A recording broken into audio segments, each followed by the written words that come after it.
পৰিৱেশন কৰিবলৈ লৈছোঁ আবৃত্তিৰ কৌশলেৰে কবিতাৰ কলাজ। এই কলাজত সন্নিৱিষ্ট কৰা হৈছে প্ৰয়াত কবি তুষপ্ৰভা কলিতা, ডক্টৰ কৰবী ডেকা হাজৰিকা, মল্লিকা সেনগুপ্তৰ নিৰ্বাচিত কবিতাৰ কিছু অংশৰ লগতে মহাকাব্য মহাভাৰতৰ কিছু। এয়া দ্ৰৌপদী কথন।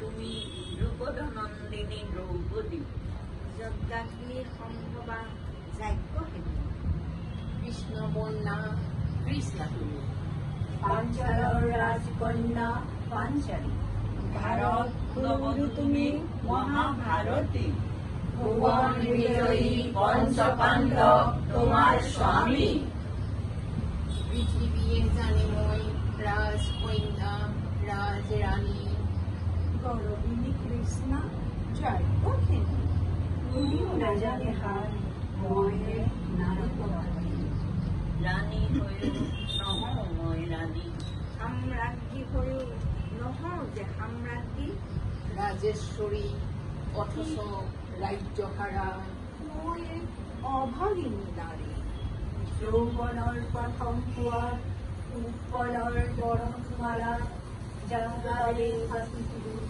হৃদয়ৰ সঞ্চিত আবেগ, স্বামী প্ৰৱেশৰ পৰম ক্ষণত সেই প্ৰিয় ফাল্গুনীৰ ভীৰুতা ভীমতা দেখি, ঘৃণা আৰু সংশয়ত আবেগ বিহ্বলা, নৱবধূ থৰে থৰে কঁপিছিলো মনটো, পাণ্ডুপুত্ৰে মাতৃবাক্য কৰিলে পালন, জড় পদাৰ্থৰ দৰে কৰি ব্যৱহাৰ, সমানে ভগাই ললে মোৰ স্বামিত্বৰ অধিকাৰ, কোনেও নাচালে ভাবি মোৰতে থাকিব পাৰে এখন হৃদয় কেতিয়া, এয়া মাথো আৰম্ভণ, ধৰ্মপুত্ৰ ধৰ্ম যুধিষ্ঠিৰে সিদিনা ৰাখিলে মোক কম, ৰাজনীতি কলুষিত ঘৃণিত ভাষাৰ, সেইদিন মিলি গল মাটিৰ লগত মোৰ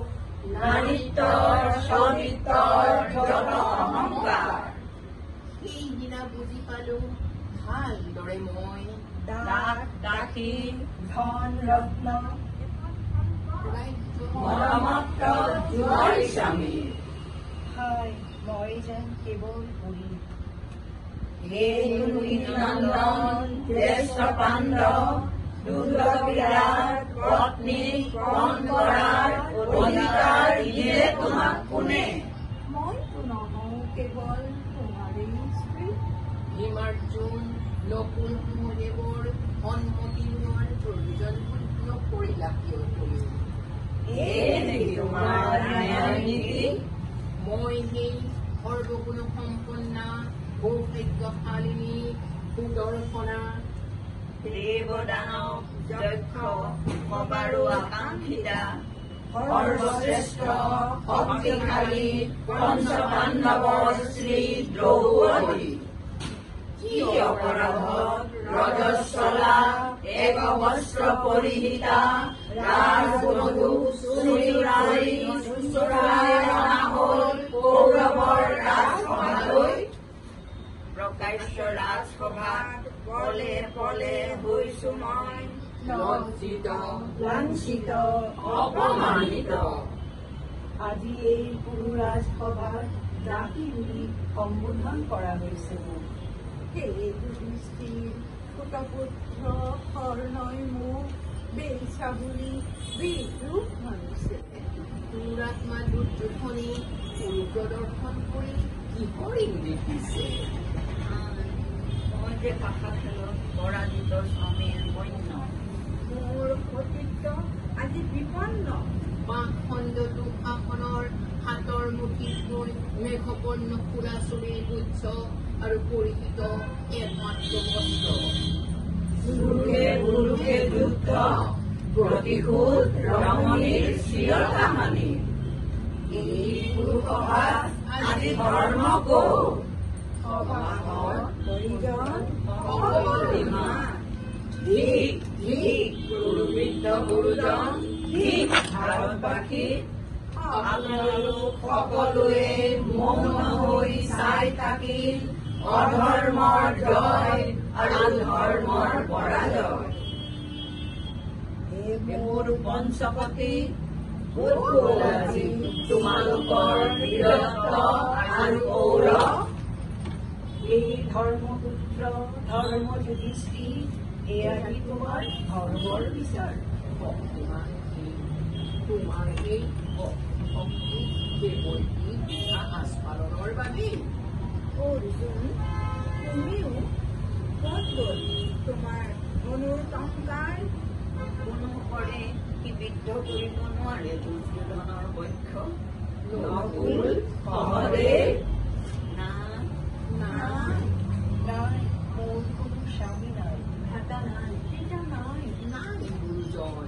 ভৰিৰ তলত মাটি নাই, মূৰৰ ওপৰত আকাশ নাই, ভীষণ একাকী মন, ভীষণ অসহায়, মোৰ কোনো অধিকাৰ নাই। প্ৰেম, তোৰ বাবে প্ৰেম নাই।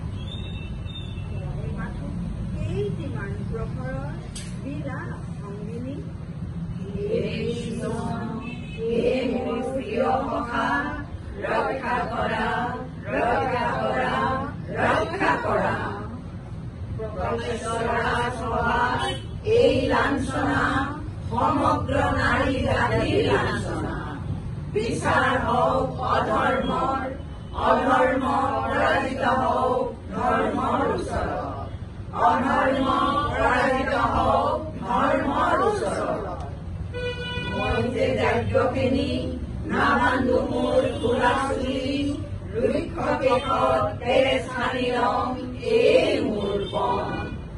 মুকলি চুলিত ৰুণি খনাৰ কেতিয়া নহ'ব ৰক্তিম ক্ষণ, মুকলি চুলিত খুনিত খনাৰ কেতিয়া নহ'ব ৰক্তিম ক্ষণ। চুলি নেবান্ধিবা যাজ্ঞখিনি, কাল ভুজঙ্গর দরে বিয়পি করক তোমার কেশর মেঘালি। তারে সাত হাত খাই যাও চুন তরার বেলি, চুলি নেবান্ধিবা যাজ্ঞখিনি। যাজ্ঞখিনি, কৌৰৱ সেনাৰ কুৰুলিৰ মাত এতিয়াও শুনি আছো। অন্ধৰাজাৰ ৰাজ হাউলিত মৰণৰ পাশা খেল, বীৰ পুৰুষৰ পণ লৈ আমি বহুত পঢ়িলোতে, এতিয়া তাকেই উভতাই দিয়ালখন। মুকলি চুলিত শুনিত সৰাৰ ৰক্তিম আয়োজন। একেলগে আমি তেজেৰে বোলাম পাল সাপেন বেণী, কেতিয়া চুলি নাবান্ধিবা যাজ্ঞখিনি, চুলি নাবান্ধিবা